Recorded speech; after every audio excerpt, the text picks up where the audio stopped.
연예가의 궁금한 이야기 풍문으로쇼 오늘 준비한 첫 번째 소식입니다.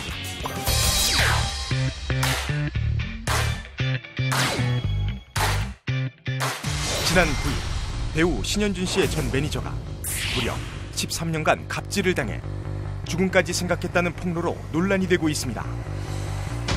신현준 씨의 전 매니저는 1995년 첫 매니저 일을 시작하고 2년간 60만 원의 월급을 받았을 뿐만 아니라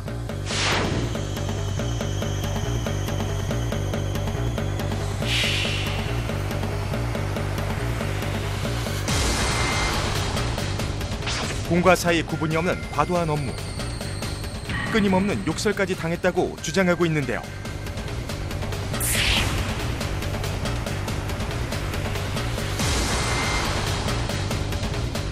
그런데 신현준 씨의 또 다른 전 매니저 역시 비슷한 갑질을 당했다는 폭로까지 이어진 상황. 이에 신현준 씨는 폭로라는 이름의 또 다른 폭력이라며 자신의 갑질 논란에 대해 전면 반박하고 나섰습니다.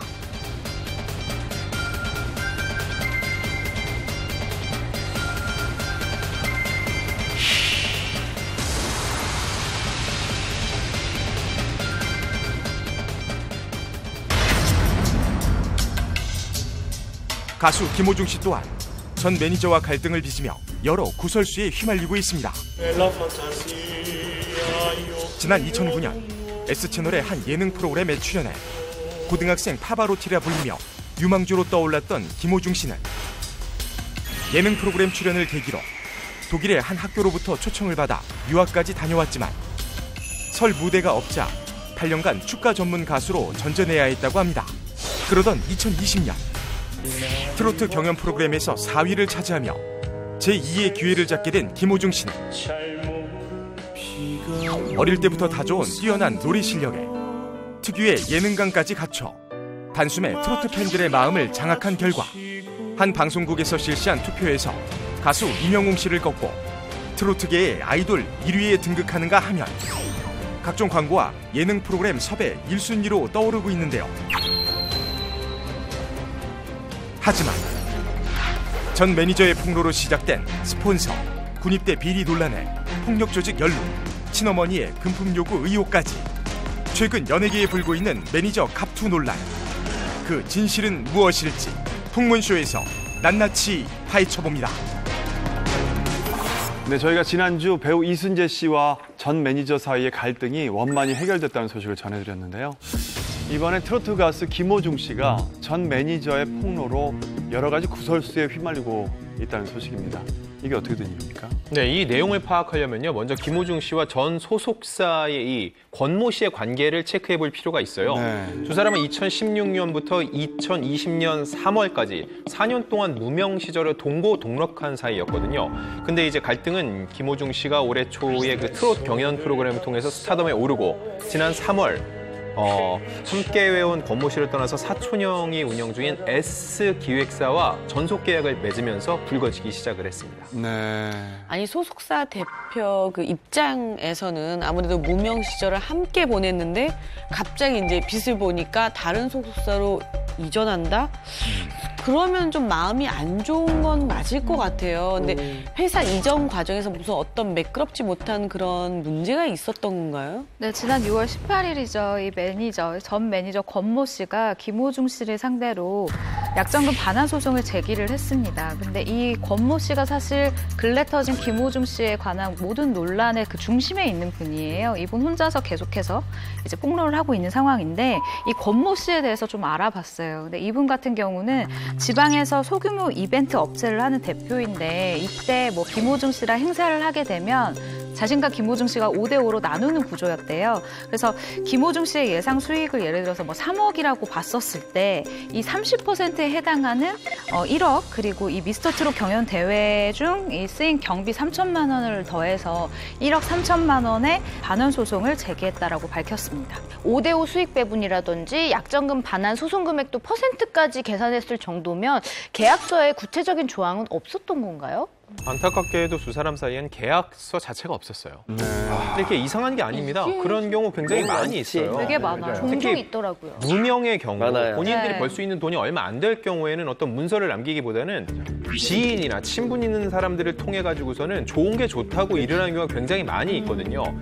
네, 전 매니저 권 씨에게 계속 연락을 취했는데요. 좀 묵묵부답인 상태인데 다만 이 권 씨가 지난 6월에 어떤 매체와 인터뷰를 한 내용을 살펴보면은 지난 5년간 김호중 씨와 가족보다 더 친하게 지냈다는 거예요. 그리고 미스터 트롯을 앞두고 본인이 서포트를 하기 위해 팬카페까지 개설을 해줬다고 합니다.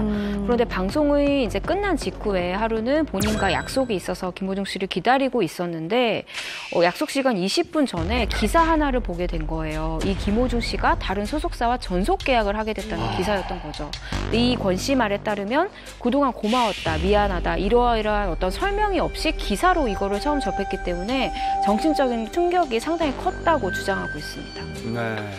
이에 대해 이제 김호중 씨 측은요 터무니없다라는 입장을 밝혔습니다. 자 그리고 김호중 씨가 경제적으로 너무 힘들 때 400에서 500만 원을 빌린 적은 있지만 지난 4년간 행사 수입을 따지면 오히려 김호중 측이 법적 대응을 해야 할 사항이다라고 얘기를 했고요. 그리고 소속사 이적 사실은 미리 밝히지 않은 것도 할 이유가 없기 때문이다라고 잘라 말했습니다. 관계가 좋지 않은 상황에서 이번에는 전 매니저 권모 씨가 김호중 씨의 스폰서 의혹을 폭로했다고 하던데요. 네, 지난 7월 1일입니다. 이 김호중 씨의 공식 팬카페에 김호중 팬카페 이전의 진실이라는 글이 올라왔습니다. 전 매니저 권모 씨가 팬카페 운영진과 함께 올린 글인데요. 내용을 간략히 요약을 해드리자면 지난 2월경 미모와 재력을 겸비한 50대 여성 재력가 제이 씨가 김호중 씨에게 접근해 사비 1,200만 원을 들여서 김호중의 5개 전광판 광고를 진행해서 환심을 샀고 또 서울 강남 고급 양복점에서 5벌의 슈트를 선물했으며 일본식 봉투에 현금 300만 원을 주었다라는 이 스폰서 프레임에 폭로를 하게 된 겁니다. 근데 사실은 그냥 이거를 스폰서라고 하기에는 개념 자체가 조금 다른 것 같아요. 예, 이런 프레임은 잘못 쓰여진 것 같다라는 생각이 들고. 근데 예를 들어서 뭐 유명 아이돌이나 뭐 한류 스타 분들 중에 팬 분들 중에 좀 여유가 있으신 분들은 이거보다 훨씬 더 많은 고가의 선물들을 그냥 주시거든요. 맞아요. 예. 차 선물도 받았다고 그러고 차뿐만이 아니죠. 집안에 모든 가전제품이나 뭐 다 받고. 침구류까지 다 바꿔주는 예. 이분은 이 정도 가지고는 그러니까 이 이거는 정도는 의도한 거랑은 좀 다른 거죠. 그쵸. 우리가 그냥 받아들이기에도 이게 왜 그냥 선물인데 과한 선물인 거죠. 네. 이 스폰서 논란이 군 비리 논란으로 번지면서 이 부분이 더 관심을 받은 경향이 있어요. 예. 이 폭로기를 자세히 들여다보면은요. 네네네. 이 여성 재력가 제이 씨가 전 매니저 권모 씨에게 전직 국방장관과 군 최고위층의 친분을 과시하면서요. 아직 이 군 미필인 김호중 씨의 군 특혜를 위한 시도를 했다라는 주장이 있어요. 그러면서 제이 씨와 나눴다는 메시지들을 공개를 했는데요. 그 내용을 보면은요. 군 고위 관계자들의 이름을 나열하면서 잘 얘기해뒀다. 이런 얘기 새나가면 안 된다 등의 당부 메시지가 담겨 있는데 이 부분이 오히려 논란이라면 더 논란의 초점이었던 것 같아요. 그래요. 근데 진짜 중요한 거는 정말로 그래서 저게 현실이 된 거예요? 뭐 그냥 아직 뭐 저렇게만 말만 하고 말만 안 될 수도 있잖아요, 사실은. 제가 봐도 이제 저렇게 메시지가 오가는 경우는 두 가지인 것 같습니다. 네. 진짜로 이제 여성 재력가 제이 씨가 김호중 씨의 군 문제를 물밑 작업했거나 아니면은 허세에서 비롯된 거짓인 거. 맞아. 그럴 수 있죠. 이 제이 씨가 뉴스에 인터뷰를 했어요. 네. 일단 먼저 스폰서에 대해서는 뭐 이렇게 얘기합니다. 우연히 TV에서 김호중의 실력을 보고 감탄하던 중 방송국 측으로부터 다소 홀대받은 것 같아 도와준 것뿐이며 김호중과의 관계에 대해 말도 안 되는 추측 때문에 자신이 큰 피해를 보고 있다라고 호소를 합니다. 그리고 가장 큰 논란이 된 군 비리에 대해서는 이렇게 얘기합니다. 사실무근이다. 다만 자신의 어머니가 전직 국방장관, 군 최고위층과 50년째 함께 교회를 다녀 어머니에게 한 차례 김호중의 군 문제에 대해 얘기를 해준 것을 부탁했을 뿐이다. 근데 어머님이 임영웅의 팬이어서 이를 거절했다. 뭐 이렇게 지금. 그거죠. 사실 이 시대에 군 이게 만약에 비리 문제가 나면은 쉽지 않죠. 난리가 나죠. 얼마나 일파만파 이거 제가 사회적인 이 문제가 될 부분- 텐데 이게 절대 가능할 수 없을 것 같은데요. 네, 이 부분에 대해서 제가 취재를 했었어요. 김호중 씨의 측근과 이제 이야기를 했는데 네. 김호중 씨 군대는 어떻게 돼가고 있냐, 군대 네. 얘기가 자꾸 나온다라고 얘기했더니 한숨을 쉬면서 아니 이게 말이 되냐고. 아니 요즘 세상에 어떻게 부탁을 할 것이며 부탁을 한다고 어떤 사람이 무서워서 그걸 들어주겠냐고. 군대 가요. 무조건 가는데 이렇게 억측이 자꾸 나오는 게 너무 힘들다라고 얘기를 하더라고요. 그렇겠죠. 예. 사실 연예계에서 활동하다가 뭐 입대가 늦어지는 경우가 비일비재한데요. 이번 군 비리 의혹과 맞물려서 올해 30살인 김호중 씨가 일부러 입대를 피하는 게 아니냐는 의문도 제기됐다고요. 먼저 그 알아둘 것이 이제 우리나라는 법적으로 만 30세 이하의 국민이 2년간 5번의 범위로 입영 연기를 신청할 수 있어요. 근데 이제 김호중 씨가 올해 만 28살입니다. 그리고 김호중 씨가 가수 활동 이후로 3번의 연기를 했다고 밝혔어요. 이제 정당한 사유가 있을 경우 2번의 연기가 가능한 상태예요. 네. 근데 문제는 지난 4월이죠. 김호중 씨가 강원지방 병무청장실을 개인적으로 찾았다는 목격담이 여러 커뮤니티에 나오면서 의혹이 일파만파 터지게 된 거죠. 네, 김호중 씨 측이 이와 관련해 7월 2일에 공식 입장을 밝혔는데 일단 강원지방 병무청장실을 찾은 이유에 대해서는 이 소속사 대표의 가족 관계자였다고 해요. 그래서 군 문제에 대한 조언을 듣기 위해 찾은 것일 뿐 어떤 특혜를 시도하기 위한 것이 아니었다라고 얘기를 했고요. 그리고 연기를 위한 재검 신청을 이미 해놨고 만약에 연기가 안 되면 기꺼이 군대에 가겠다라고 확실하게 얘기를 했습니다. 그리고 스폰서설에 대해서는 지금 수많은 팬들에게 선물을 받고 있고 제이 씨에게 300만 원을 받은 것은 사실이지만 지금 감사하게 마음만 받겠다라고 얘기를 하고 거절을 한 상태라고 해요. 근데 돈은 돌려주지 못했다고 해요. 그 돈을 봉투채 그대로 가지고 있다고 합니다. 일단 뭐 사실 여부가 명확하지 않는 풍문이 계속해서 나돌고 있는데요. 김호중 조폭설. 이건 또 뭔가요? 결론부터 말씀드리면요. 김호중 씨가 조직 생활했던 거는 사실입니다. 본인이 직접 이 부분에 대해서 해명을 했는데요. 예, 여러분 배우 한석규 씨랑 이재훈 씨가 출연했던 영화 파파로티라고 기억하세요? 파파로티. 네, 이 파파로티가 바로 김호중 씨의 실제 이야기를 영화화시킨 거였거든요. 네, 원래 울산에 사는데 부산 원정으로 싸움을 다닐 정도로 굉장히 불량한 청소년기를 보냈다고 본인이 고백을 했습니다. 그러다 중학교 2학년 때 용돈을 모아서 좋아하는 가수의 앨범을 사러 음반 가게에 갔다가 옛날 음반 가게 가시면은요. 왜 좀 큰 데 가면은 이렇게 붙어 있잖아요. 이렇게 CD 플레이어 같은 게 붙어 있어서 그 노래를 미리 들어볼 수 있게 되는데 그 중에 하나가 루치아노 파바로티의 대표곡이죠. 넬슨 도르마였어요. 넬슨 도르마. 근데 당시에 본인은 악보를 볼 줄도 모르고 성악에 대해서 아주 무지했을 텐데 너무 멋있어서 노래를 그렇게 부르고 싶어서 본인이 성악을 하는 교회 지휘자를 찾아가서 레슨을 받고 불과 5개월 만에 경북예술고등학교 음악과에 당당하게 합격을 한 겁니다. 이건 영재다, 영재. 그렇죠. 와, 이거 타고난 거예요. 천재. 그런데 문제는 김호중 씨가 이 형편이 넉넉지 않았다는 거예요. 그 할머니 밑에서 자라다 보니까 가정 형편이 좀 어려웠던 편이었는데 경제적인 여유가 있는 친구들을 보면서 좌절감에 많이 빠졌다고 합니다. 이런 그 상대적 박탈감은 김호중 씨를 다시 나쁜 길로 빠지게 됐습니다. 나쁜 친구들과 어울리면서 그걸 더 넘어서면서 폭력 조직에 들어가게 된 겁니다. 낮에는 예술고등학교 학생으로 또 밤에는 조직 매장을 관리하는 조직 폭력배로 활동을 하게 된 거죠.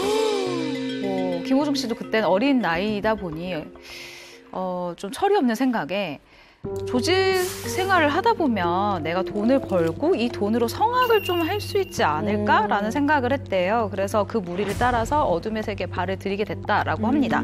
당연히 성악과는 점점 멀어질 수밖에 없었겠죠. 그래서 대구에서 이때는 뭐 무슨 사고만 났다라고 하면은 이 경찰에서 무조건 경북예고 김호중을 찾아라라고 얘기를 했었다고. 유명했군요. 유명했어. 아니 그러면은 이게 어떻게 고등학생 파바로티를 어떻게 다시 돌아올 돌아오게 된 거죠? 쉽지 않았을 텐데. 이 정도로 유명했는데. 그렇지. 바로 할머니 덕이었어요. 할머니. 그러니까 1년 정도 이렇게 방황을 하다가 고등학교 2학년이 되던 해에 할머니께서 대장암에 걸려서 돌아가시게 된 거예요. 그런데 유언이, 그러니까 떠나시기 이틀 전에 손주인 이 김호중 씨를 불러서 유언을 남기셨는데, 내가 곧 죽을 것 같은데 죽어서도 너를 볼 테니 다른 사람에게는 상처 주는 일을 절대 하지 말아라. 절대 남에게 해를 입히지 말라고 하셨다고 합니다. 할머니의 이 유언을 듣고 다시 성악의 길로 돌아오는 계기가 됐다고 하고요. 김호중 씨는 지금도 가장 후회되는 일로 이 혈변을 본다는 할머니의 말을 대수롭게 여기지 않았던 것. 그거에 가장 후회되는 일이라고 해요. 네. 할머니를 여의고 나서 김호중 씨가 굉장히 힘든 시기를 지낼 때, 그때 그해 8월이죠. 대구에서 열린 음악 콩쿠르 성악 부분에 출전해 당당히 우승을 차지하게 됩니다.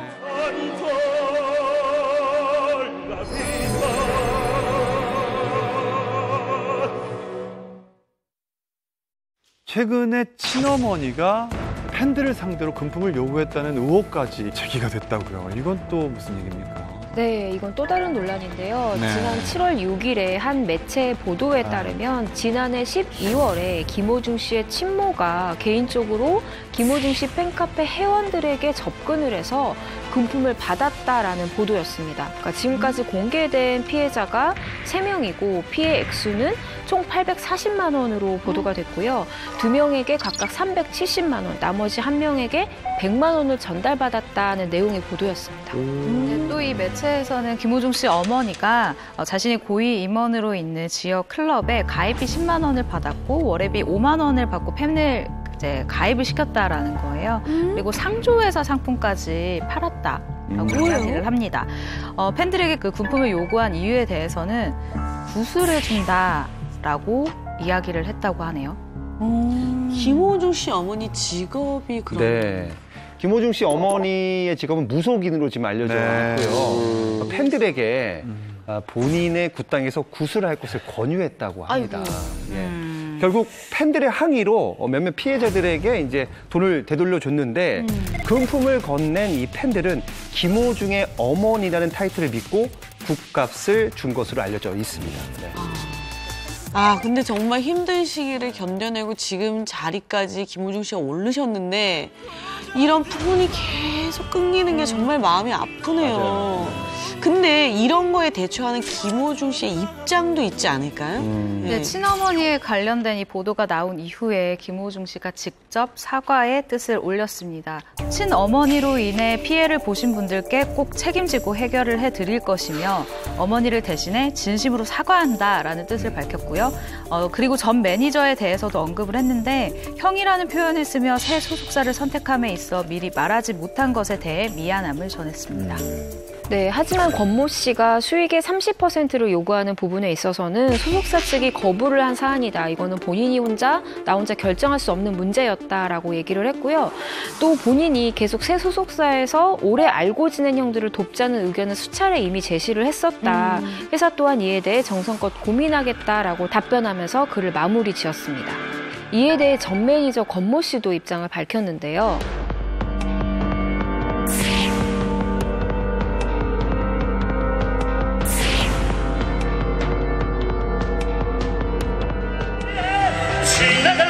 지나간다 지금 이 순간 내가 되면 돌아보면 웃는 나른다. 자, 스타와 매니저 사이의 가장 충격적인 사건 하면 1970년대 한국 가요계를 주름잡았던 전설의 디바죠. 가수 김추자 씨 사건을 들 수 있는데요.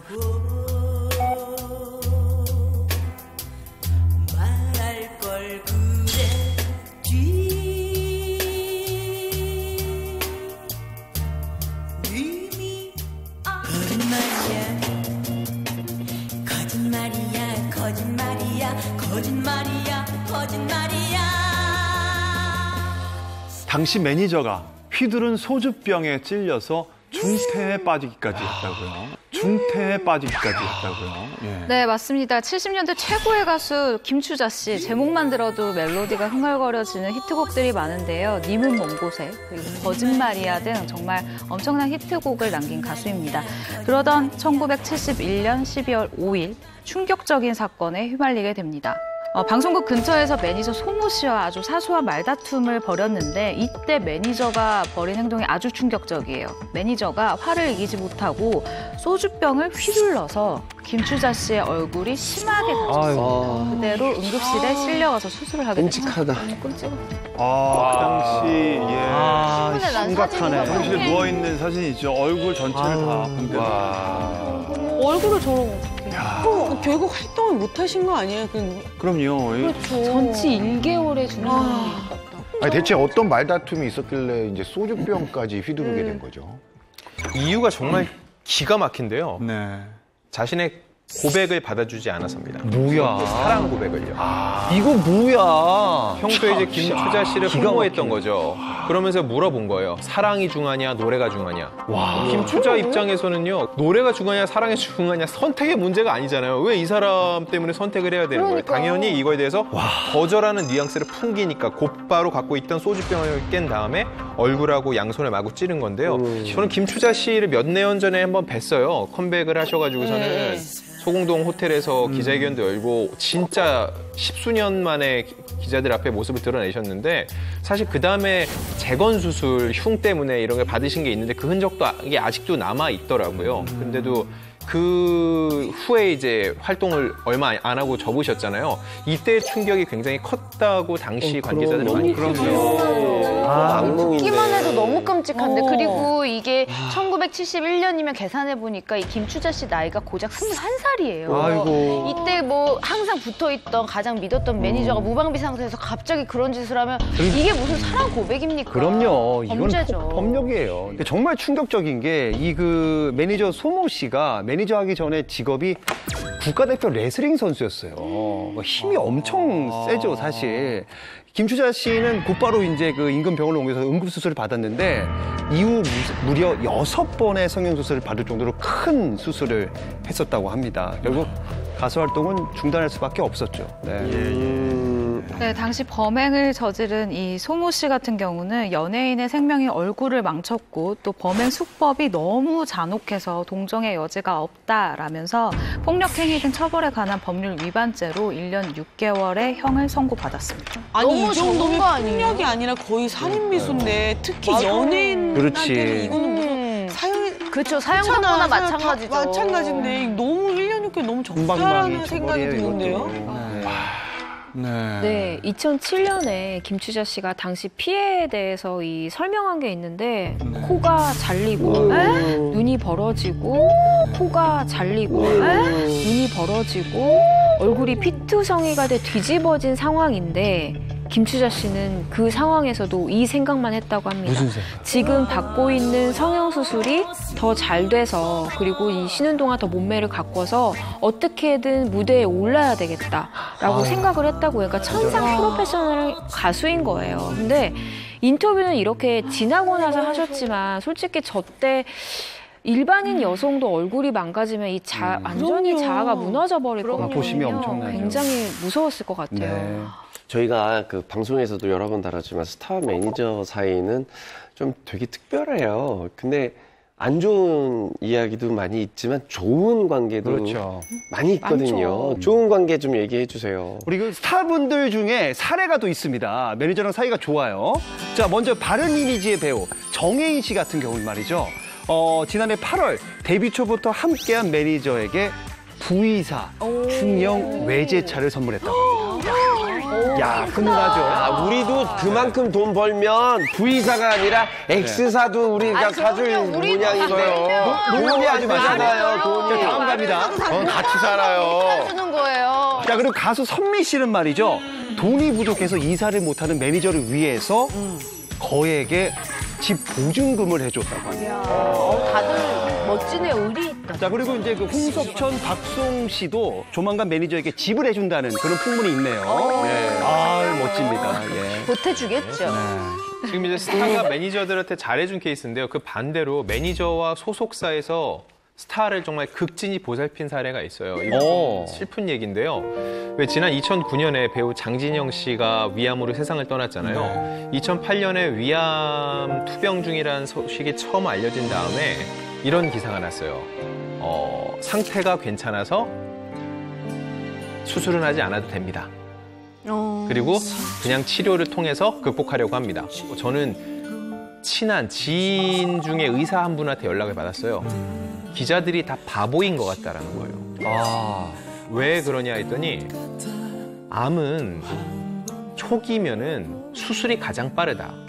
수술을 안 했다는 얘기는 할 수 없는 상태란 얘기다. 근데 기자들은 그거를 소속사가 말하는 대로 받아 적고 앉아있냐라고 얘기했는데 기자들도 위암 말기라는 거 다 알고 있었습니다. 근데 그 당시에 소속사 관계자가 각 언론사를 일일이 방문하고 울면서 호소했어요. 본인이 몸 상태를 모릅니다. 본인이 살 수 있다는 의지가 가장 중요하다고 합니다. 그러니 우리가 이렇게 대응할 수밖에 없는 걸 이해해 주시고 비밀로 해주세요라고 얘기를 했어요. 정말 그분이 울면서 다 얘기를 했어요. 게다가 그 소속사에서는요 3년 계약 연장을 했어요. 상황을 알고 있었지만 미래와 희망을 보여준 거예요. 당신은 나을 거고 우리랑 계속 같이 일을 합시다라고서요. 너무 하지만 결국은 뭐 세상을 떠났죠, 장진혁 씨는. 하지만 그 당시에는요 이렇게 기자들, 소속사가 다 함께 사람 하나 살려보겠다고 되게 공공연한 거짓말을 했다는 게 전 아직도 되게 기억에 남아요. 이건 가족이다 진짜. 네.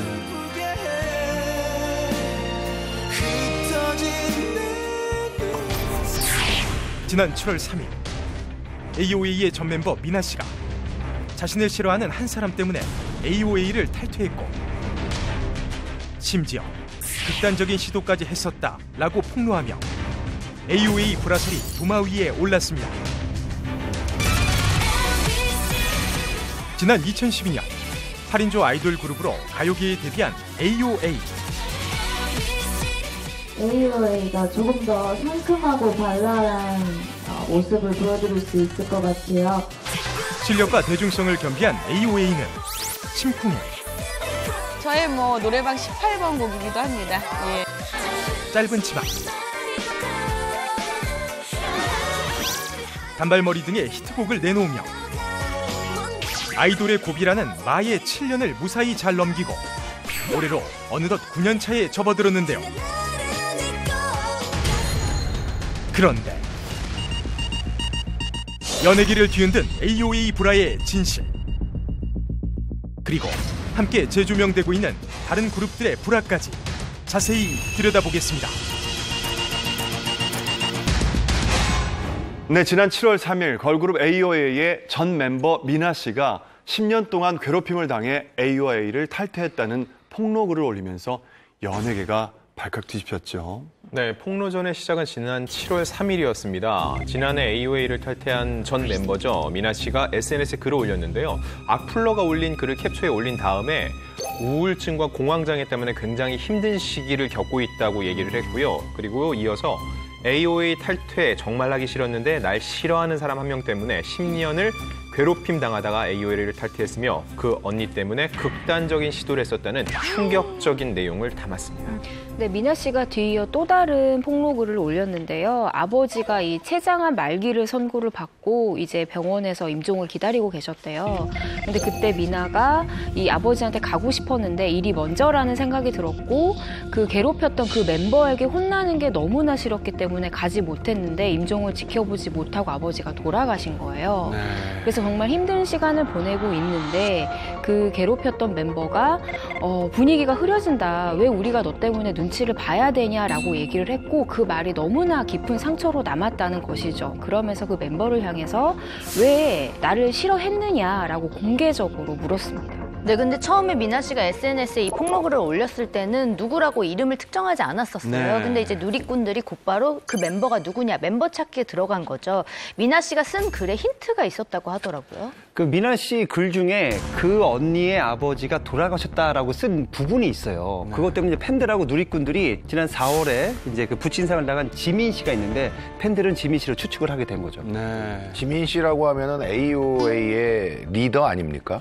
네, 맞습니다. 지민 씨는 AOA 그 멤버들 중에서도 4년이라는 이 연습생 기간을 거친 그리고 나서 AOA가 결성된 후에 리더가 된 그런 사람인데 개인적인 이름을 알린 계기가 언프리티 파티 랩스타라는 그러니까 랩 경연대회가 있었어요. 근데 여기서 두각을 나타내면서 대중에게 눈도장을 찍게 됩니다.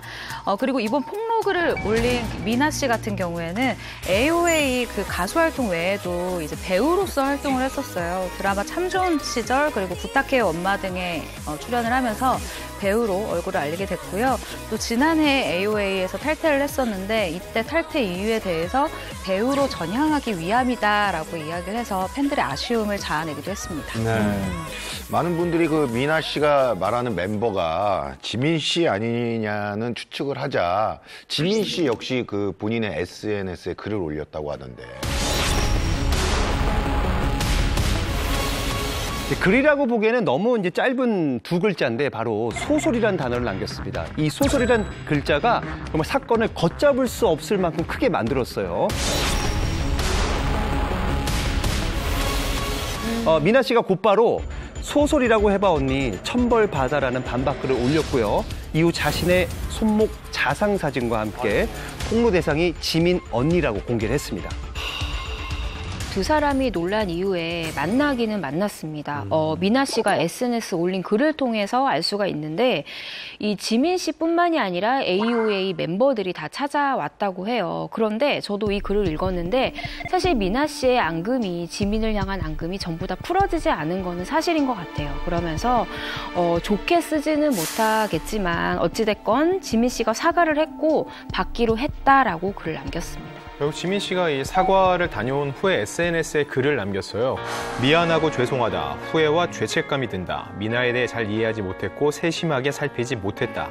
어제도 울다가 빌다가 다시 울었다라고 했는데 이 글을 본 미나 씨가 또다시 글을 올립니다. 이 글 때문에 더 논란이 번진 건데요. 처음에 지민 언니는 화가 난 상태로 들어와 어이가 없었고 실랑이 하다가 언니가 칼 어딨냐고 자기가 죽으면 되겠냐고 했다고 올렸는데 사실 그 현장에 있었던 얘기는 그들만 알 수 있는 얘기인데 적어도 이 글만 놓고 보면은 서로 좀 말이 상반되는 부분이 있기 때문에 논란이 가중될 수밖에 없었던 겁니다. 이분들이 이렇게 쏟아내는 문장 하나하나가 굉장히 올라가 있다라는 생각이 들어요. 좀 이렇게 워워해야 되는데 워워해서 날카롭죠, 굉장히. 대화를 좀 나누고 어떠해서 이렇게 마음에 뭐가 있으면 뭐 이렇게 풀어내고 뭐가 이런 게 있어야 되는데 지금은 서로 토해내는 말들이 너무 다 이 위에가 너무 격양돼 있으니까 서로 지금 흥분 상태니까 지금 어떻게 하는 거는 안 좋은 결과가 날 것 같아요. 그 이제 미나 씨하고 지민 씨의 첫 예능을 제가 했었거든요. 처음에 그 밴드 활동했었거든요. 처음에는요. AOA가. 저는 그때 기억이 뭐였냐면은 막 장난을 치면은 뭐 서로 보호하면서 그러지 말라고 막 이렇게 서로를 보호했던 그런 기억이 나는데 굉장히 아쉽습니다. 사실 그때 생각만 하면 너무 아쉬워요.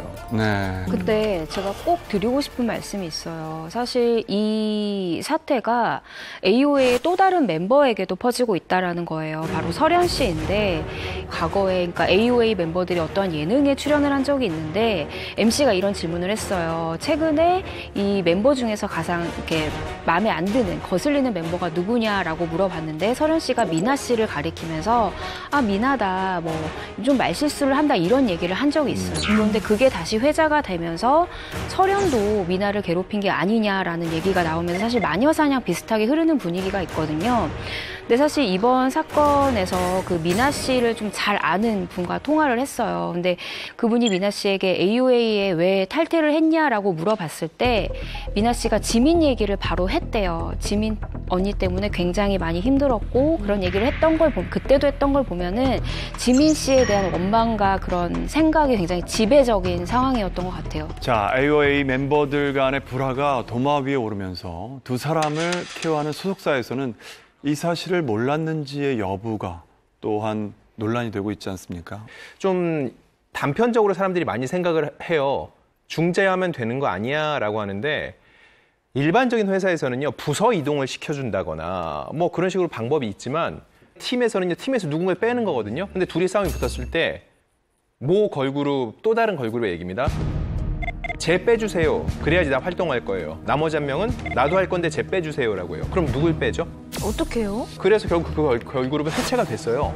왜냐면 내부 봉합이 안 되는 거예요. 회사 입장에서는 누구 한 명만 내놓고 가면은 오히려 또 다른 문제가 될 수 있으니까 그럼 우리는 더 이상 가지 않는 게 맞다 하고서는 그냥 해체를 시켜버린 케이스가 있어요. 결국은 뭐냐면은 각자의 생각과 입장이 있는데 누구 한 명의 목소리를 들어주면 누구 하나는 피해를 입거든요. 그러다 보면은 중간에서 중재하는 게 너무너무 힘든 일일 수밖에 없는 상황이 될 때가 있어요. 네, 사실 미나 씨의 폭로가 10차례에 걸쳐 지속이 됐는데 AOA 소속사, 그러니까 FNC 엔터테인먼트가 어떠한 입장도 내놓지 않아서 더더욱 논란이 됐거든요. 사실 소속사 입장에서 조금 조심스러운 입장이었던 것 같아요.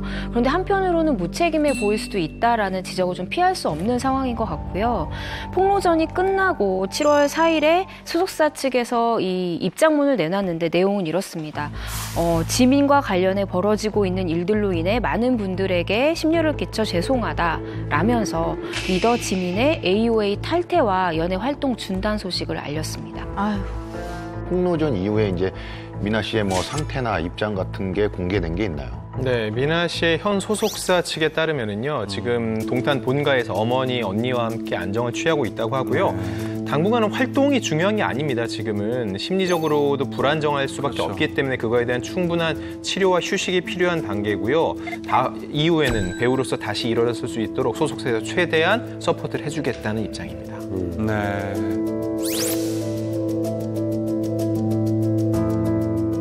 제 생각에는 오직 K-팝 시장에만 있는 이 합숙 문화도 정말 큰 요인이 된다라는 생각이 들어요.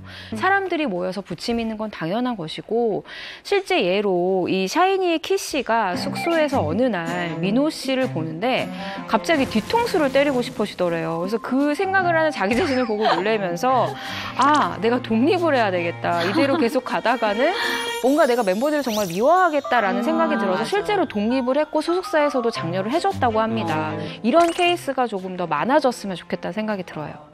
각자 살아온 성인이 같이 다르지. 모여있다는 게 정말 힘든 거예요. 맞아요. 예를 들어 부부 생활을 생각해 보세요. 네, 또 각자 부부 생활이군요. 40년 살고 네. 20년 살았던 각자 살았던 사람이 40년이랑 20년 왜 이렇게 차이 나요? 그럴 수 있다는 그렇지 겁니다. 않습니다. 함선우 씨. 만난 걸 어떻게 해요? 난 40 몇 년 살다가 그 친구는 20 몇 년 살다가 만난 걸 랜드를 어떡하냐고요. 맞아요. 사랑해서 만났는데도 사는데도 그렇게 힘들어요. 싸우죠. 누가 리더입니까?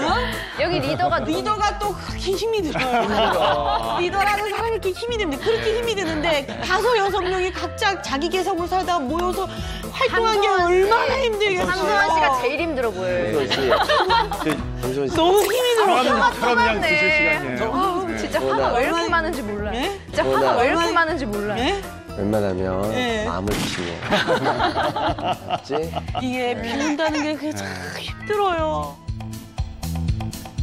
AOA 멤버들 간의 불화가 논란이 되고 있는 가운데 과거에 불화를 겪었던 다른 그룹들도 다시 주목받고 있는데요.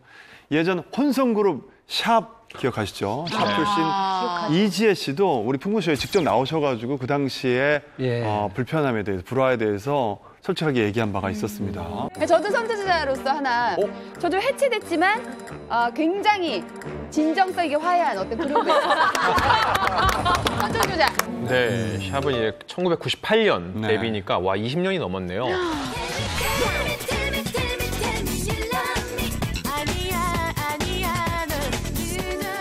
당시 혼성그룹의 대표 주자였죠. 특히 두 여성 멤버 서지영, 이지혜 씨는요. 완전히 상반된 매력으로 굉장히 많은 남성 팬들의 사랑을 받았는데 두 사람의 관계가 썩 좋지 않았던 걸로 유명합니다. 중요한 건 지금은 깔끔하게 둘이 잘 지내고 있다는 거 다 정리하고, 하지만 당시에는 폭행으로 인해서 기자회견까지 열 정도로 굉장히 심각한 상황이었어요.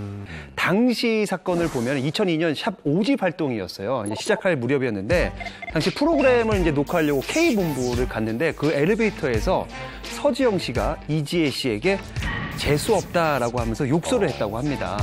그래서 이제 이지혜 씨도 분노를 참지 못하고 너는 얼마나 잘났는데 라고 말과 함께 서지영 씨 머리를 2차례 가격하면서 이 사건이 이제 알려지게 된 거죠. 네. 그러면 결성할 때부터 두 분의 관계가 좋지 않았던 건가요? 처음부터 두 사람의 사이가 안 좋았던 건 아니었어요. 이 S채널의 절친노트라는 프로그램 기억나시죠? 네. 이 두 사람이 2008년에 이 프로그램에 출연을 해서 허심탄회하게 다 얘기를 한 적이 있는데 이지혜 씨가 19살 때 17살인 서지영 씨를 처음 만났다고 해요. 그때 서지영 씨가 이지혜 씨에게 립글로즈를 빌려달라고 얘기를 한 계기로 이제 친해졌다고 하는데 이 틀어지게 된 계기가 있습니다. 이 집에 이 텔미텔미라는 곡 수록됐던 앨범 있죠. 그 앨범 때부터 이지혜 씨의 녹음 분량이 훨씬 더 많아진 거예요. 그 일을 계기로 두 사람의 사이가 틀어졌다고 합니다. 실제로 활동 당시에 이 서지영 씨 그리고 이지혜 씨가 차를 따로 타고 다닐 정도로 굉장히 사이가 안 좋았다고 합니다. 저도 들었어요. 자켓 사진을 따로 찍어서 나중에 맞아요. 합성했다고 하더라고요. 사진을 합성해요? 당시 저도 기억이 나는 게 이제 처음에 서지영 씨가 기자회견을 열었던 게 이제 폭행 피해자로 열었던 걸로 기억을 하거든요. 근데 이제 끝날 때쯤에는 가해자가 돼서 끝났던 걸로 기억을 하는데 이 기자회견이 진짜 난리도 아니에요. 난리 났었어요, 진짜. 연예계 역대급. 아마 지금처럼 매체가 많고 이렇게 온라인이 활성화됐을 때는 정말 말도 안 되는 일이 벌어졌을 다는 생각이 들 정도로 엄청난 기자회견이었는데 일단 이지혜 씨, 서지영 씨 둘 다 각각 열었어요. 이지혜 씨의 주장은 이거였어요. 본인이 서지영 씨한테 욕설을 듣고 이성을 잃고 2대 정도 때린 건 맞는데 본인 역시 서지영 씨의 어머니에게 폭행을 당했다고 주장을 했고요. 그리고 서지영 씨는요, 멤버인 크리스 그리고 당시 현장에 있었다는 매니저와 함께 기자회견에 나섰어요. 거기서 서지영 씨의 주장은요, 자신은 욕설을 한 적이 없고 그리고 1초에 7에서 8대 정도를 기절할 정도로 맞았다고 주장을 했어요. 근데 보세요. 이 기자회견 현장에 당시 현장을 지켜본 매니저가 동석했다고 했죠. 네. 그러니까 이대로 서지영 씨의 말이 맞구나 하고 끝날 찰나에 매니저가 굉장히 놀라운 증언을 합니다. 대단한 반전이었는데요. 네. 서지영 씨가 멜로디를 넣어서 이지혜 씨에게 욕설을 하는 것을 들었다라고 오히려 반대 입장에서 폭로를 한 거죠. 그러니까 욕을 이렇게 노래처럼 했다는 얘기예요. 이지혜 씨가 1초에 7대 때렸다라는 말에 아니 객관적으로 봤을 때 권투 선수가 아닌 이상 힘들다고 본다라고 말을 해요. 1초에 7을 낼 때는 사실 조금 그렇죠. 힘들지 않을까요? 그것 때문에 기자회견이 끝날 때쯤 서지영 씨에게 오히려 비난 화살이 쏟아지기 시작한 거예요. 그리고 며칠 후 추가적으로 서지영의 어머니가 이지혜를 폭행하고 폭언을 일삼았다라고 이제 폭로가 이어졌고 K채널 음악방송 펑크 사건이 있었는데 이거 역시 서지영 씨 부모님이 개입해서 출연 거부를 한 것으로 알려지면서 논란이 더 증폭됐죠.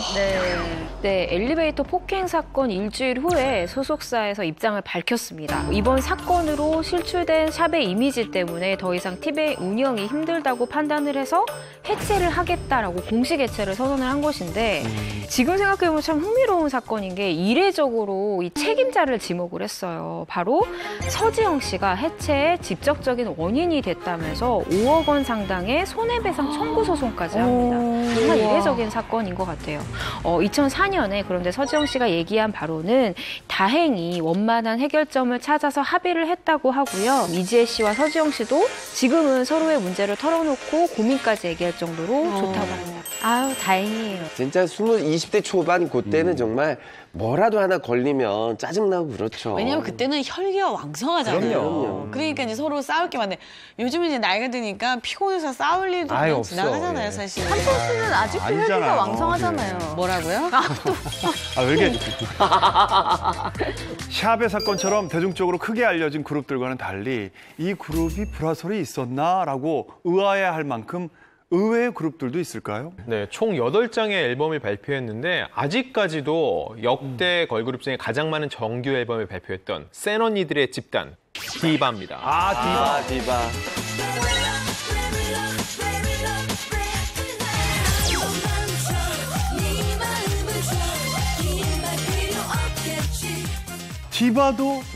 디바도 불화설이 있었어요. 그렇죠. 디바는 이제 룰라가 잠정 활동을 중단하고서는 1997년에 체리나 씨를 중심으로 해서 LA 출신 비키, 뉴욕 출신 지니, 일단 해외카들이 잔뜩 있습니다. 여성 3인조 그룹인데 1998년에 이 지니 씨가 비자 문제로 팀을 탈퇴한다고 밝혔어요. 그런데 한참 지나고 나서 2015년 한 프로그램에 출연한 지니 씨가 탈퇴한 건 비자 문제가 아니라 왕따를 당해서였다고 밝히면서 뒤늦게 이 불화설이 수면 위로 올라온 겁니다. 그러면은 멤버가 3명인데 왕따를 당했다면은 2명이 두 멤버하고 모두 이제 같이 사이가 안 좋았다라는 그런 말인가요? 그죠. 이제 비키 씨가 이제 밝힌 바에 따르면 지금은 사이는 좋지만 당시에는 자신의 실수로 이제 그 지니 씨의 손이 자동차에 낀 적이 있는데 미안하다고 말을 안 할 정도로 서로 불화도 심각했고 서로 뭐 견제하고 질투가 심했다라고 밝혔습니다. 예. 네. 그런데 그 얼마 전에 그 J 채널 슈가맨에서 디바가 이제 멤버들이 다 출연을 한 걸로 알고 있거든요. 네. 지금은 화해를 한 건가요? 우선은 비키, 지니, 민경 씨는 화해를 한 것 같아요. 그런데 이 디바가 출연한 이 레전드 토토가 무대를 본 체리나 씨가 SNS에 글을 심상치 않은 글을 남겼습니다. 인간적으로 디바 노래를 나와서 부를 거면 내 목소리는 좀 빼고 부르던가 내 목소리는 나오는데 다른 이가 입을 뻥끗하고 있다라면서 불만을 드러낸 걸 보면은 체리나 씨와는 화해를 하지 않은 것 같아요. 네, 실제로 디바 같은 경우는 이 레트로 붐을 타고 그 출연 요청을 받았는데 그때마다 체리나 씨 그리고 다른 디바 멤버들이 우리는 함께 무대에 설 수 없다라는 입장을 계속해서 유지하고 있습니다. 그러니까 이런 입장들을 저희가 종합적으로 살펴봤을 때 아직까지 체리나 씨 그리고 나머지 멤버들이 사이가 안 좋은 것은 사실인 것 같아요. 이런 거 보면 연예인으로 살기 너무 힘든 것 같아요. 네. 왜냐면은 살아오면서 사이 안 좋은 사람들을 너무 많이 많지.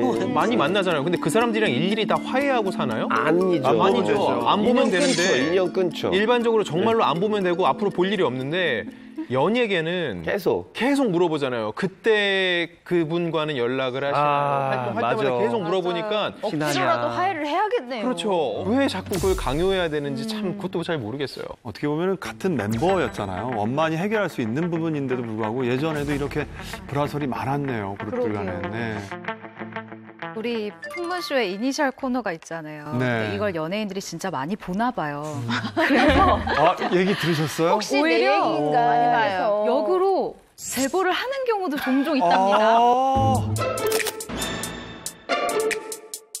근데 제가 제일 최근에 또 제보를 하나 받았는데 어떤 보이그룹 멤버였어요. 풍문쇼에서 얘기를 해달라고 하면서 얘기를 해줬는데 본인이 음악방송 대기실에 간 거예요. 근데 한 걸그룹 방에 들어가서 인사를 하려고 문을 이렇게 살짝 열었는데 이 걸그룹의 리더가 굉장히 무섭게 분위기를 잡고 안무 연습을 하고 있던 다른 멤버를 불러일으켜서 자신이 서 있더니 장난으로 이제 훅을 하듯이 이렇게 배를 야 똑바로 하라고. 심각하네. 그 친구가 이렇게 뒷짐을 지고 이렇게 고개를 숙이고 있으니까 갑자기 어퍼컷으로 배를 팍 치더래요. 그래서 그 모습을 보고 너무 그 친구가 무섭고 놀라서 그냥 문을 이렇게 그대로 닫고 나왔다라고 하면서 저한테 제보를 하더라고요. 그래서 포즈가 이게 나온다는 거는 이게 주먹 좀 쓰는 근데 함수원 씨도 약간 지금 포즈가 나와 이 어깨에서 이게 나와줘야 되거든요. 이게 대부분 힘이 얼굴인데. 여기서부터 나오는 거예요. 이 힘이 약간의 그러니까 모두가 이렇게 폭력이 있는 건 절대 아니에요. 근데 가끔 정말 가끔 이렇게 폭력을 쓰는 사람들도 있더라고요. 진짜 그러지 맙시다. 그래요. 같이 활동하는 그래요. 사이에. 제가 말씀드리고 싶은 그룹은 일단 해체는 했습니다. 굉장히 인기가 많았던 보이 그룹이에요. 이 그룹은 누가 뭐래도 이 사람이 중심이었어요. 땡땡땡의 그룹이라고 불려도 전혀 손색이 없었는데 다른 멤버들은 이걸 대다수 인정을 했는데 단 한 명은 이걸 인정을 못했어요. 그래서 결국은 한 가요 대기실에서 이게 폭발을 한 거죠. 그래서 이 친구가 이제 매니저한테 얘기를 한 거예요. 왜 걔만 뭐뭐해? 왜 걔만 뭐뭐해? 땡땡땡이 뭔데? 라고 했는데 그래서 이 매니저도 너무 화가 나서 왜 그런지 정말 너한테 얘기를 일일이 해줄까? 라고 얘기를 했어요. 몰라서 물어? 네, 몰라서 묻는 거야? 라고. 그러면서 이제 말렸고 결과적으로는 이 그룹은 이제 역사 속으로 사라졌습니다. 제가 얘기하고 싶은 거는 지금 현재 활동하고 있는 걸그룹이에요. 근데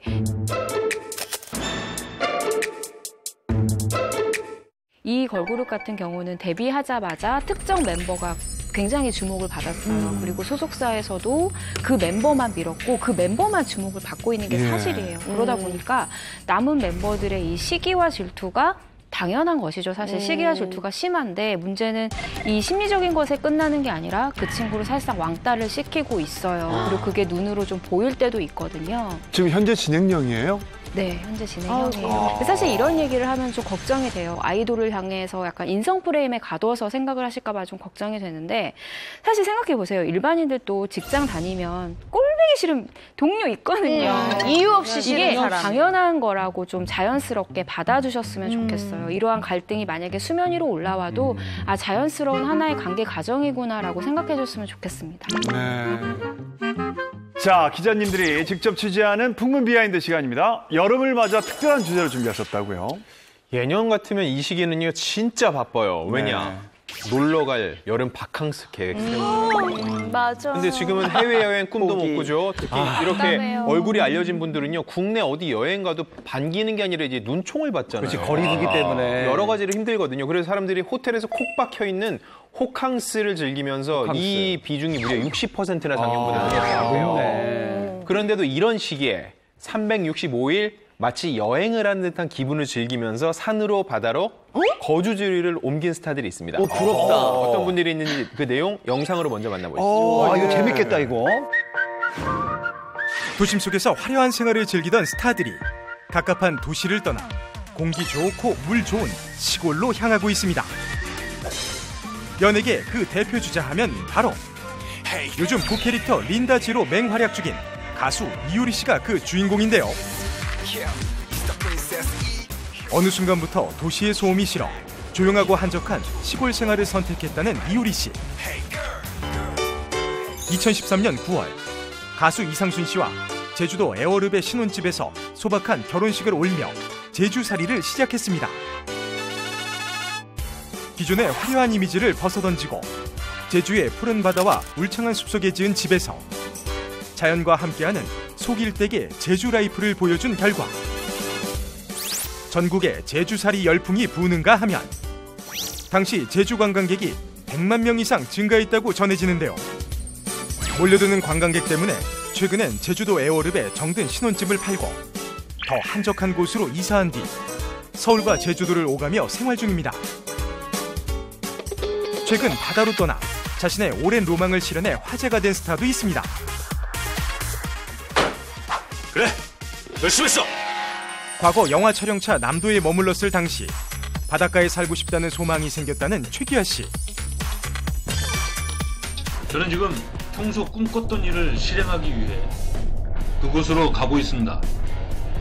그 꿈은 바로 섬에서 한 달 살기인데요.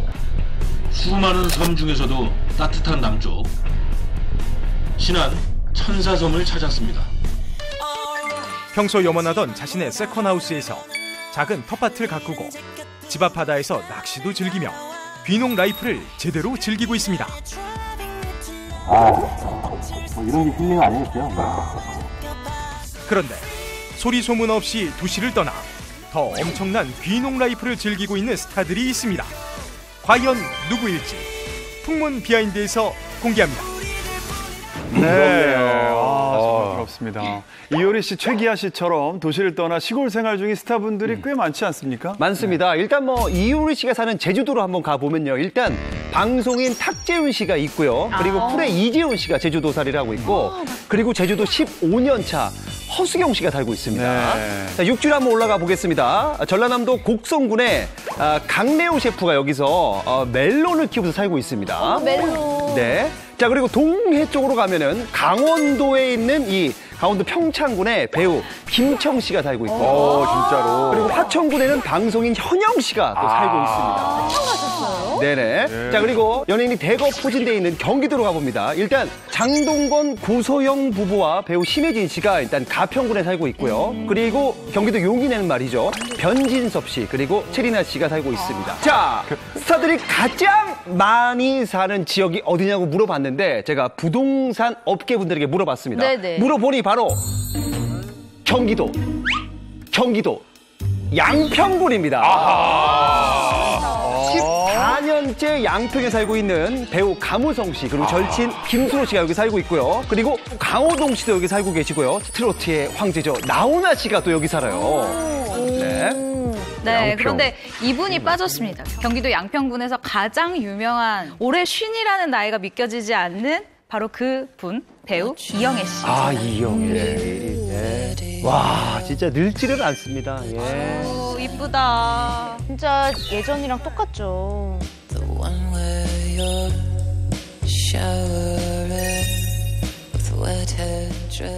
계속 똑같은 모습을 보고 계시잖아요. 네. 제가 그래서 충격적으로 네. 얼마나 계속 똑같은 모습을 유지하고 계시는지 알려드리기 위해서 제가 어렸을 때 이영애 씨와 같이 찍은 사진이 집에 있어요? 있더라고요. 우와, 대박! 네. 한번 대박! 그 산소 같은 여자가 얼마나 이 자연과 어울리는지 한번 사진 한번 보시죠. 아니, 이거 어떻게. 이상준 씨가 자주 뭐야? 야, 저 뒤에 뭐야? 저거 이장준 씨예요? 아, 저 간첩 아닙니까, 간첩? 예, 중학교 때. 백돌이랑 백돌. 예, 저 중학교 때인데요. 아, 저 학생 보십시오. 얼굴에 아기가 하나도 없습니다. 예. 아니 근데 어떻게 만나신 거예요? 23년, 4년 전에 제가 이제 중학생 때 제 친구가 이제 김현주 씨 팬클럽이어서 한번 이제 팬클럽 창단식 하니까 한번 같이 가자. 그래서 제가 따라갔는데 화장실 가던 중에 이영애 씨가 게스트로 지나가시는 거예요. 대박. 너무 신기해서 사진 한 번만 찍어주세요. 그랬더니 찍어주신 거예요. 그래서 그때 이렇게 찍고 간직하고 있던 게 여기서 나올 줄 몰랐습니다. 예. 그래서 제가 저거를 SNS에 올린 적이 있는데 팬분들이 저 사진에 이름을 지어줬어요. 뭐라고요? 산소 같은 여자와 이산화탄소 같은 여자. 제목을 지어줘서 저 사진을 가지고 있습니다. 아니 근데 저렇게 이영애 씨는 언제 그러면 시골로 내려간 거죠? 제가 서울에서 분명히 중학교 때 봤거든요. 아니 어땠어요? 근데 저 당시에 이영애 씨 실물로 봤을 때 어땠어? 그때도 인기가 제가 많았잖아요. 이런 얘기 드리기 그렇지만은 김현주 씨 팬클럽 창단식인데 친구 따라서 갔는데 진짜로 그 주변에 그 산소 같은 여자라서 그런지 진짜 공기가 달라졌어요. 근데 이영애 씨가 도대체 언제 양평을 제발 말 좀 해주세요. 얘기 좀 해주세요. 언제 내려갔어? 언제 갔냐고요? 네. 이영애 씨가 이상준 씨랑 사진 찍고 충격받아서 양평에 내려간 게 2012년 6월의 일이었습니다. 이거구나. 사실 2009년에 그 사업가 정모 씨와 결혼한 다음에 원래는 한남동 유엔빌리지에 자리 잡았거든요. 근데 2년 후에 쌍둥이를 출산하고 그 이듬해 양평으로 내려왔습니다. 아무래도 육아가 가장 큰 이유가 아니었나 싶은데요. 이영애 씨가 자연에서 전원주택을 짓고 산다는 소식이 들리면서 이 양평군이 들썩하고 양평의 집값이 올랐다는 그런 소식이 들리기도 했습니다. 대단하다, 대단해. 아 여기군요. 대저택이네요. 어마어마하다. 그러니까 저 집을 보니까 이제 기억이 나는데 당시 이영애 씨 집이 뭐 100억이 넘는다. 그리고 이제 이영애 씨 집에서 일하시는 분들 때문에 셔틀버스를 이용해야 될 정도로 일하시는 분이 많다. 뭐 이런 소문이 아니 그런 소문이 진짜 돌았어요. 그런 풍문이 있었어요, 진짜? 네. 네, 이영애 씨 집이 100억 원대 궁궐이다라고 하면서 방송을 탄 적이 있었는데 당시 주민 인터뷰를 했었는데 이 주민분이 이렇게 이야기를 한 거예요. 그 집은 180평이나 되고 일하는 직원만 20명이다. 라고 이야기를 한 겁니다. 당시 매스컴에서 이영애 씨 집이 초호화다라고 연달아 이슈가 되고 이를 받아쓴 기사들도 굉장히 많았어요. 근데 이게 너무 화제가 되니까 이영애 씨의 남편분이 화제에 나섭니다. 팩트 체크를 해보니까 이영애 씨의 아버지가 지난 2009년에 3억 원을 들여서 일단 땅을 샀어요. 그리고 거기에 공사비가 5억이 들어서 집을 만든 거예요. 그러니까 땅값까지 합치면 한 10억 정도가 들었다라고 얘기를 하는데 얼마 안 들었네. 근데 그 당시 10억이면은 어쨌든 강남 압구정 아파트 한 채보다는 조금 저렴한 집이다라고 이야기를 했죠. 저는 그것보다는 일반 이 가정집에서 직원들을 회사도 아니고 20명이나 고용했던 그게 더 놀랍거든요. 이 소문에 대해서도 밝혀진 게 있나요? 네, 저 집 실제 180평이 아니라 110평이고요. 그리고 이영애 씨 가족이랑 이영애 씨 친정 부모님까지 이렇게 3대가 같이 산다고 합니다. 그리고 경비원하고 도우미분이 상주에서 함께 살고 계신다고 하고요. 그 20여 명의 직원이 탔다는 셔틀버스 같은 경우는 들어갈 공간이 없다라고 남편분께서 밝히셨고 이 이영애 씨 남편분의 말에 따르면 공사 인부들이 왔다 갔다 하는 거를 보고 착각하신 것 같다 주민들이 이렇게 얘기를 했습니다. 루머였군요. 이영애 씨가 서울에서 또 생활권이 또 방송국도 네, 일과하셔야 맞아요. 되는데 굳이 시골행을 택한 특별한 이유가 있을까요? 특별한 이유가 있습니다. 네. 바로 있나요? 눈에 넣어도 아프지 않을 이 쌍둥이 아이들 때문인데요. 서울에 살 때 일단 이 아이들한테 피부 트러블이 좀 있었던 거예요. 근데 엄마가 아이들이 막 피부가 가려서 긁고 이런 거 보면 또 너무 마음이 아프잖아요. 그래서 결정적으로 공기가 좋은 좀 자연 쪽으로 내려가야 되겠다라고 생각을 했다고 하고요. 무엇보다 이렇게 자연에서 살다 보면 아이들 정서에도 좋을 것 같아서 이렇게 큰 결정을 내렸다고 합니다. 진짜 엄마의 마음은 다 똑같은 것 같아요. 저도 백운호수 근처로 이사를 가서 거기 청계산하고 백운호수 있는 그 사이에 저희가 지금 살고 있는데 혜정이 때문인가요? 예, 혜정이가 이제 아무래도 8, 9살 되면 학교를 가야 되잖아요. 그 사이에 이제 8년 정도, 6, 7년 정도는 좀 자연 친화적으로 애를 좀 키우고 이런 데서 자연에서 뛰어놀게 키우고 그리고 이제 학교 갈 때는 어쩔 수 없이 또 학교 근처로 또 이사를 가야 되니까 그 전에 거기서 살아보자 그래가지고 이제 저희가 청계산하고 이제 백운호수 그 사이에 지금 자리 잡고. 이영애 씨 공백기가 12년이에요. 2005년에 박찬욱 감독의 영화 친절한 금자씨 이후에 무려 12년이 걸렸는데 그 기간이 무슨 기간이었냐 딱 따져보면요. 결혼하고 출산하고 아이를 키운 딱 그 기간이거든요. 학부모가 되기 바로 직전에 컴백을 한 거예요. 결국은 이영애 씨가 삶의 가치를 그동안 일을 모두 포기할 정도로 육아, 아이, 가족에게 뒀다고 볼 수 있어요. 그리고 또 이영애 씨의 삶은 아이를 낳고 나서 완전 또 바뀐 게 어린 시절 그 피부 트러블 때문에 또 양평 생활을 했으면 아이들이 이제 건강하게 자라고 난 다음에 다시 또 이태원으로 이사를 하셨거든요. 그래서 지금은 거기에서 살고 계시는 걸로 알고 있고 가끔 이태원에 그러니까 동네에 마실 하시잖아요. 네네. 그 남편분하고 둘이 손 붙잡고 이렇게 걸어 다니세요. 그리고 저희 가게도 자주 오시고. 그 동네에서는 이태원이 좀 시끌시끌하잖아요. 그래서 뭐 사람들이 인파 속에서 슬슬슬슬 이렇게 섞여서 지내고 계시는데 굉장히 자연스럽게 이렇게 대스타 티 전혀 안 내고 다니시고요. 아시는 분이 이렇게 인사하고 그러면 인사하고 또 사진 찍자고 그러면 또 사진 찍어주시고 굉장히 소탈해서요. 네. 그래요. 예. 자, 이영애 씨처럼 결혼 후에 아이를 위해 시골행을 택한 것과 달리 보다 자유로운 싱글 라이프를 즐기기 위해서 시골로 간 스타도 있다고요. 예. 네, 이번에 소개해드릴 스타는요. 현역 아이돌, 게다가 배우, 그룹 신화의 멤버 김동완 씨입니다.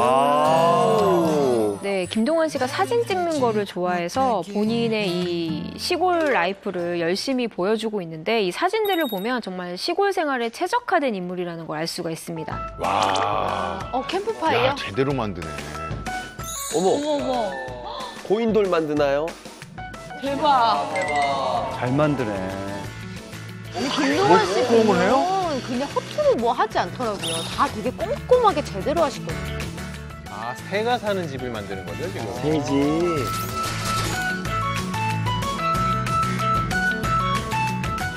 아, 김동완 씨가 가평구 비공식 홍보대사라고 전 들었어요. 그럴만해요. 그렇게 만나는 사람마다 가평 좋다. 가평에 와서 살아라. 그렇게 가평살이를 추천하신다고 그래요. 혹시 김동완 씨가 가평의 고향은 아니시죠? 김동완 씨의 고향은요. 본투비 강남입니다. 강남 사람이에요. 네네. 근데 이 가평으로 가게 된 결정적인 이유는요. 어떤 사람들은 별거 아니라고 생각할 수 있는 바로 새집 증후군 때문이었어요. 2010년에 새집에 들어갔는데 원형 탈모에다가 안구 건조증이 너무너무 심해가지고선 결국은 병원에서 이사를 가라고 권유를 했어요. 그래서 선택한 곳은 그래도 북한산 인근에 있는 평창동이었는데 본인이 이 새집 증후군을 한번 겪고 나니까 얼마나 두렵겠어요. 그래서 이 집은 천장은 편백나무였고 게다가 벽지는 옥수수로 제작한 벽지를 사용하고 친환경 가구만 들여놓고 생활을 했다고 해요. 와. 이제 평창동에 살았지만 김동완 씨가 이제 뭐 불면증하고 강박증이 좀 심한 편이라고 해요. 그리고 이제 이 가평집이 사실 밤 10시만 되면 불빛이 하나도 없어요. 맞아. 불이 이제 반딧불밖에 없는 있는 거예요. 그만큼 조용한 그런 곳이에요. 그래서 거기서 이제 지내다 보니까 자연스럽게 불면증과 광방증이 사라지게 된 거죠. 그래서 이 경기도 가평군에 직접 전원주택을 지으러 내려간 겁니다. 네. 그리고 스케줄이 있을 때는 경춘선 ITX를 타고 서울역에 도착하면 매니저가 픽업을 해서 간다고 합니다. 한 2시간 정도 걸리지만 이게 너무 즐겁다고 해요. 열차 여행이. 네. 근데 이 신화 멤버인 전진 씨가 그랬듯이 혹시 이렇게 귀촌을 할 때 동반자가 있었던 건 아닐지 그런 생각을 조금 해봅니다. 어떤가요? 네네네. 그 동반자를 여기서 밝히게 되네요. 있어. 야. 그럴 줄 알았어.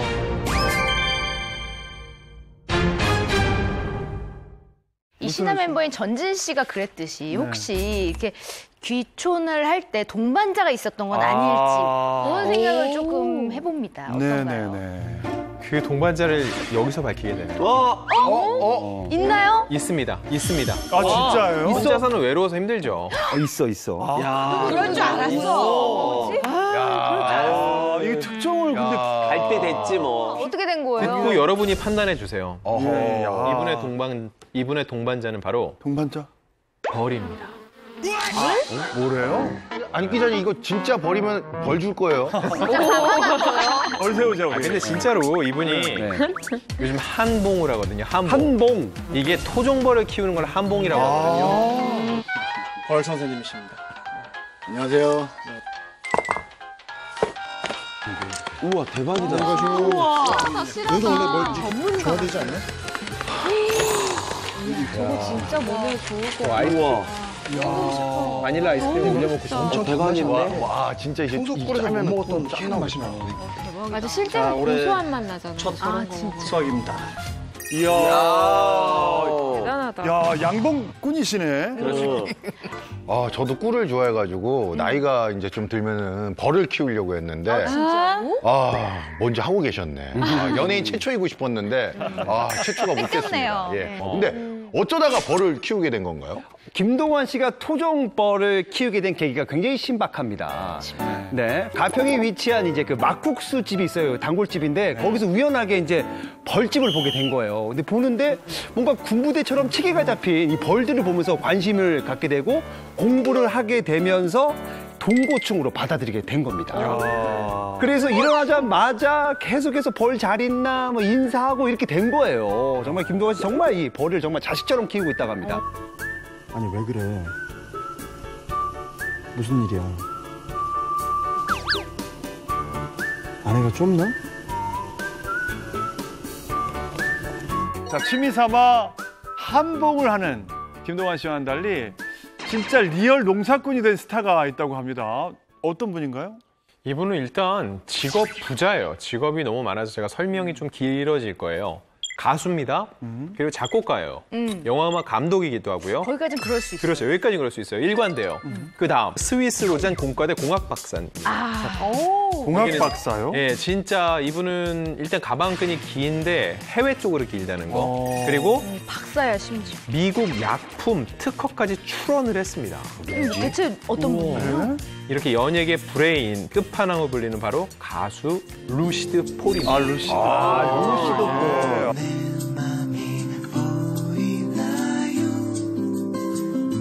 가요계 음유시인으로 불리는 분이죠. 루시드 폴 같은 경우는 마니아층이 정말 탄탄한 데뷔 19년 차 뮤지션인데 연예계 최고의 학벌로 유명하시잖아요. 그런데 더 유명한 것은 2008년에 한국인 최초로 스위스 학회로부터 최우수 논문 발표상을 받았는데 당시 사진이 엄청 유명합니다.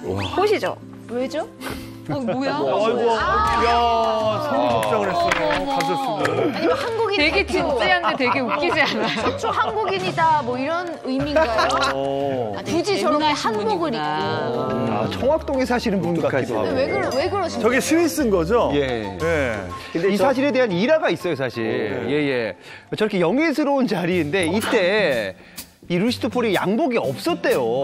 그래서 누나한테 그냥 장난으로 매형 한복이나 갖고 와 이렇게 얘기했대요. 근데 진짜 누나가 한복을 갖고 온 거예요. 그리고 이때 어머님이 야 한복 입었으니까 갓도 써라 해서 갓도 쓴 거예요.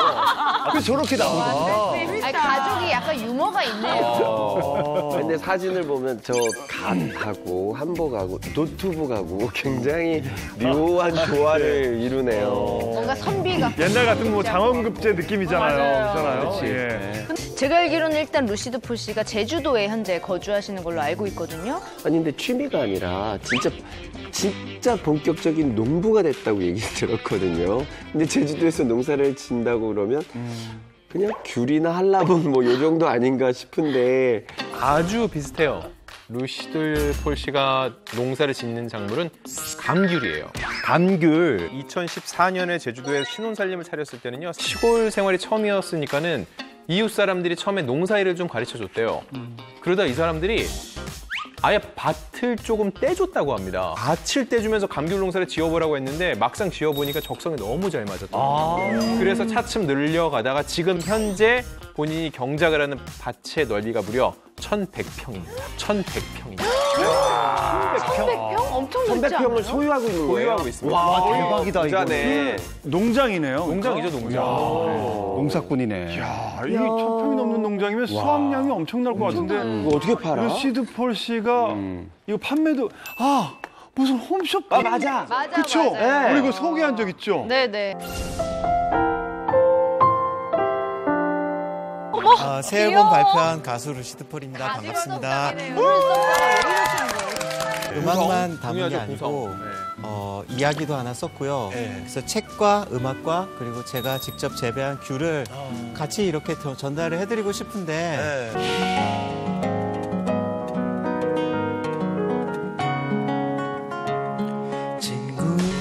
친구들은 지금쯤 어디에 루시드 폴이 원래 방송에 전혀 관심이 없으시잖아요. 그런데 이제 이 사장님께서 루시드 폴의 앨범이 나오는데 어떻게 하면 이 친구의 앨범을 홍보를 할까 고민하던 중에 루시드 폴한테 짧고 굵게 홈쇼핑 한번 가자라고 얘기를 했던 거예요. 그건 이제 제안을 받아들인 것이죠.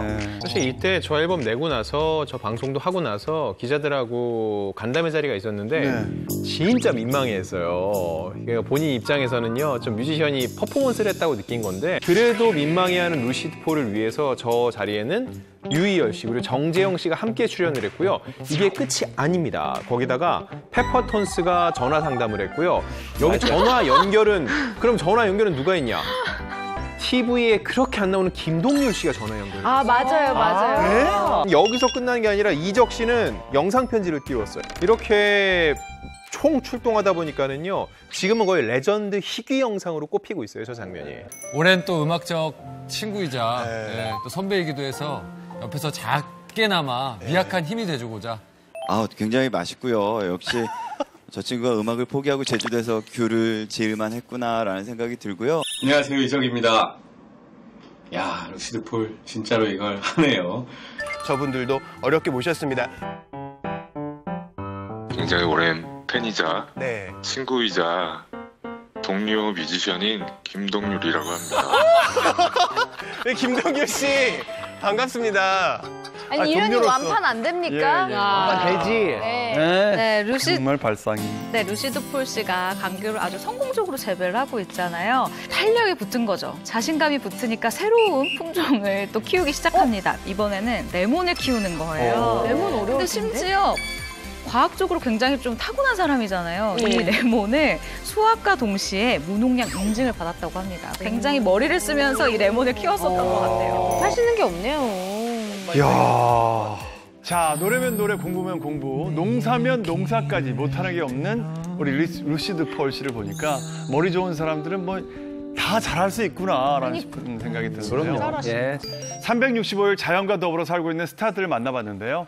이번에 황영진 씨가 진짜 농부로 변신해서 살고 있는 특별한 분을 직접 만나보셨다고요? 1988년 공식 시청률이 67%, 비공식이 무려 84%입니다.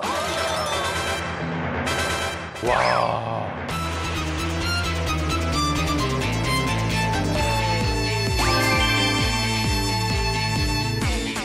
이번에 황영진 씨가 네. 진짜 농부로 변신해서 살고 있는 특별한 분을 직접 만나보셨다고요? 네, 개그계의 데모에서 이제 농부로 변신한 이분을 만나고 왔는데, 이분 정체는 박송 씨 좀 도와주십시오. 네. 음매 기사로. 음매 기주고. 그렇지. 1988년 개그 코너 공식 시청률이 67%, 비공식이 무려 84%입니다. 전설의 코너죠. 스리랑 부부에서 일자 무식을 했던 바로 개그우먼 김미아 씨입니다. 네. 그 시기가 어느 정도 인기가 높았는지 궁금해서 제가 옛날 신문을 좀 뒤져봤거든요. 1988년과 1989년 2년 연속 여자 개그우먼 인기 순위 1위였어요. 당시 남자는 누구였냐? 심영래 씨. 와, 쌍두마차. 자, 김미아 선배님이 정말 대단하신 게 1990년 여성 최초로 이 K채널의 코미디 대상을 받으신 겁니다. 대박이야, 이거는. 사실 그 전에도 없었어요. 없었지, 사실. 그 정도로 국민적인 최고의 스타 반열에 올라오셨는데 한국의 오프라 윈프리로도 불리셨고 하시는 일마다 정말 다 잘 되셨는데 갑자기 귀농 라이프를 선택하셨거든요. 네. 이 삶이 또 궁금하기도 합니다. 그렇죠. 네. 예, 바로 우리 김미화 씨 농부 이야기 한번 가보시죠. 김미아 씨를 만나기 위해 찾은 그곳은 경기도 용인의 한 시골 마을.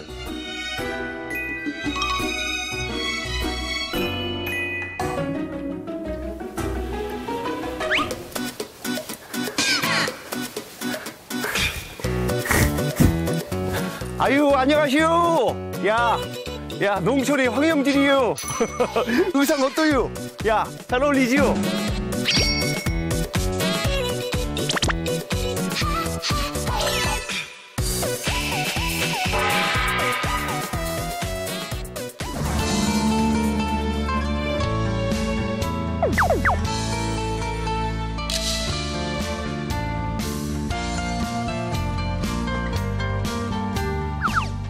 요쯤에 계신다고 했는데, 이쯤 어디 있는다고 했는데,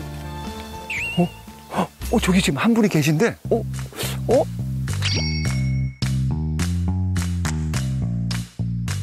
선배님, 안녕하십니까, 선배님, 안녕하세요.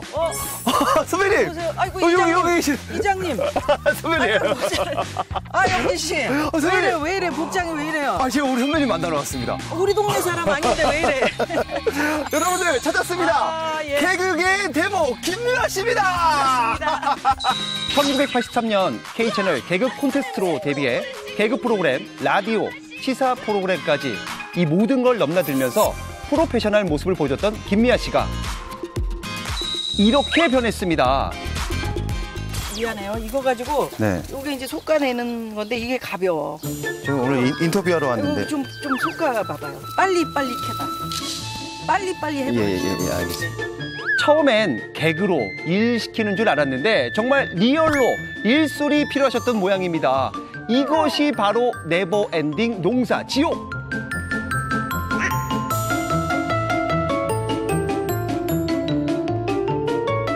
드디어 탈출 자리를 옮겼습니다. 자, 선배님. 네, 반갑습니다. 네네. 반갑습니다. 오랜만에 뵙습니다. 아니, 선배님, 일단 제일 궁금한 것만 묻겠습니다. 지금 많이 제보가 들어왔어요. 뭐라고요?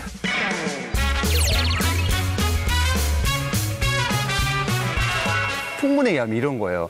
김미화 씨가 갑자기 여기 오게 된 이유가 남편분이 농부다. 그래서 따라왔다. 뭐 이런 얘기도 있던데 이건 사실입니까 아닙니까? 저희 남편은 학교 선생님이고요. 네, 교수 생활 30년 오래 하고 있습니다. 그러면 그것 때문에 따라오신 건 아니네요? 그건 아니고 남편도 여기서 이제 그 학교 왔다 갔다 하는 거 너무 즐겁게 생각하고 저희가 회사에서 또는 방송에서 힘들었으니까 쉴 때만큼은 정말 편안하게 한번 쉬어보자. 그래서 촌을 한 거죠. 지난해 2007년 새로운 사랑을 만나 재혼하면서 시골로 이사 왔다는 김미아 씨. 그때부터 본격적으로 농부의 삶이 시작됐다고 하는데요. 여기서 이제 주로 하시는 일은 어떤 일이세요? 평상시에 주로? 주로 여기 엎어져 있죠. 왜냐면 무슨 일을 하려면 엎어져야 돼, 일단. 쭈그리고 앉아서 풀을 메고 꽃을 심고 뭐 상추 뜯고 그런 일을 합니다. 참 뭐 방송하고 막 도시에서 막 이런저런 DJ도 하고 하시다가 막상 여기서 있으면 좀 약간 공허함은 있을 것 같은데 전혀 없으세요, 그런 거? 공허할 시간이 없어요. 왜요? 왜냐면 일이 너무 많아요. 바빠요, 이게 생각보다? 예. 새벽부터 일을 해야 돼요. 논농사도 1200평 짓고. 1200평? 네. 근데 이제 농사를 너무 많이 짓다 보니까 네네. 뭐 고구마, 깻잎 뭐 안 해본 게 없어요. 목화까지 길러봤는데 그러다 보니까 이제 손에 이제 관절도 좀 안 좋고 그래서 조금 줄였어요. 그럼 이거를 뭐 이렇게 파신 적도 있으시겠네요? 제가 지은 농산물 쌀도 팔았고요. 그다음에 뭐 감자, 고구마 팔았다기보다는 제가 도움을 많이 받은 분들 위주로 이제 선물도 많이 드리고 그러니까 제가 농사지어서 우렁이 농법으로도 농사짓고 그래서 선물 드리면 되게 좋아하더라고요. 좋죠. 의외로. 네, 감자 한 박스 그거 뭐 얼마 합니까? 근데 딱 그게 김미화 이름으로 가니까 엄청 기뻐했어요. 그래서 그런 게 좀 많았었죠. 거의 뭐 홍보대사 이장님 하셔야 되는 거 아닙니까? 이 정도면? 이장 출마를 고민하고 있습니다.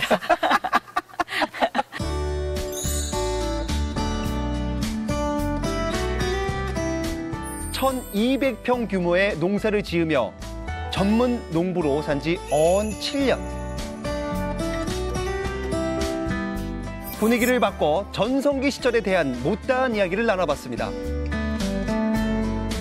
슈퍼스타였잖아요, 사실. 뭐 쓰리랑 부부로 뭐 당시에 뭐 다 평정하셨잖아요, 그죠? 대단했어요. 아파트에서 제가 녹화해놓고 그 시간에 지나가면 거의 뭐 웃음소리가 동시에 제가 웃기는 그 타임에 뻥 하고 났으니까. 아파트에 울려? 네, 그러니까 전 아파트에서 그 쓰리랑 부부를 보고 있었던 거예요. 와, 그 월드컵에서 골 넣을 그런 느낌이구나. 그런 느낌이고 동네마다 어린이들이 계속 그 일자눈썹 맞아. 절연 테이프 붙이고 다녔고 강아지들한테도 계속 절연 테이프 붙이고 행복이. 야구방망이 들고 애들이. 당시에 뭐 좀 에피소드 같은 거 없으세요? 그 행사가 겹쳐 있을 때가 있어요. 서울에서 행사라고 1시간 만에 부산으로 날아가야 되는 그런 상황. 못 가지. 못 가죠. 헬기가 떠요. 헬기가 개그우먼, 개그맨에게 떴다고요? 예. 그래서 가수들 얘기 아닙니까, 이건 예, 사실상? 가수들 얘기지만 당시에 쓰리랑 부부는 그랬습니다. 야, 예. 이건 최초죠. 개그계인 최초입니다. 그럼요. 순학질 여사 캐릭터로 정말 최고의 전성기를 누렸던 당시 전 국민이 궁금해하던 바로 그 풍문 놓치지 않고 물어봤습니다.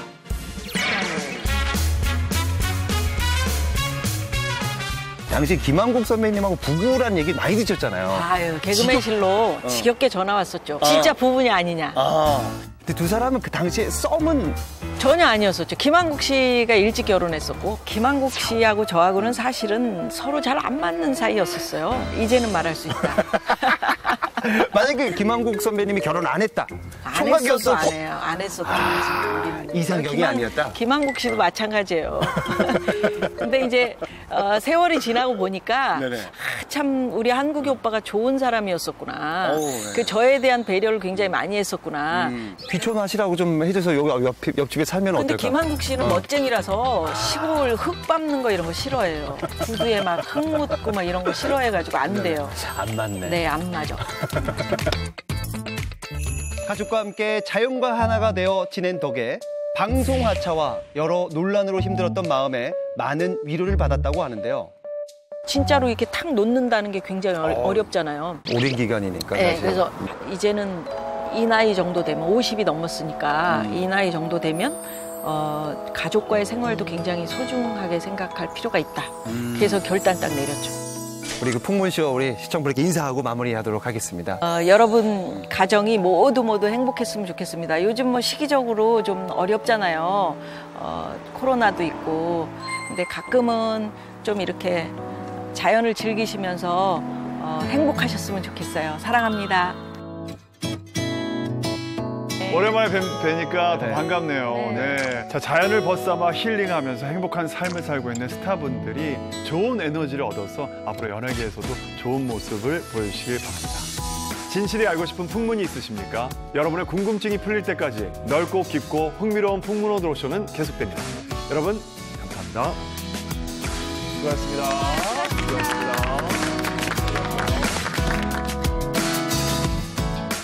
채널 A